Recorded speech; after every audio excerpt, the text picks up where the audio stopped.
Hello, I'm here to find out what was the method used in this article by the author.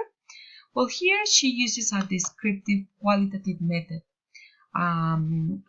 This method it's a method of inquiry that develops understanding on human and social sciences to find the way people think and feel. She wants to find out why the teachers use the method of grammar translation, as it says in the title.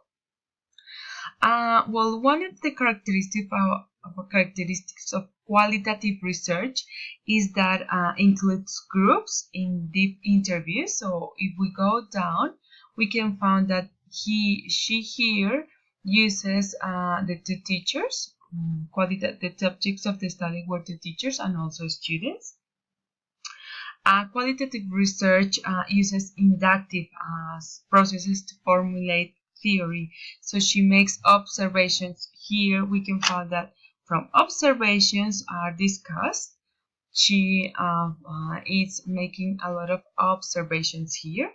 Qualitative research is more subjective, describes a problem, and where here she finds the questionnaire of the students and questionnaire of the teachers for the teachers. So that means that she's describing the problems of them.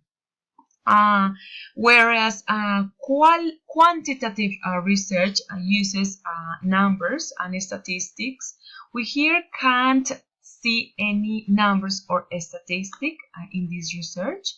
So it means that it's a qualitative research that also another characteristics is that it's a test based. And in this research we can find a lot of tests explaining all the observations and another methods that are used for the teachers to teach English.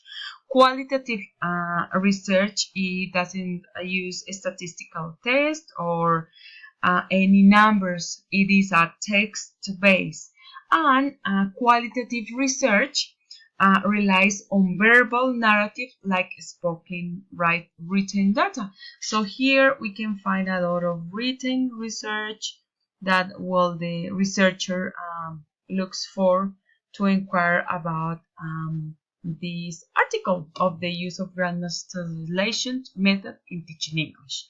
So the methodology used in this article was a descriptive qualitative method. Thank you.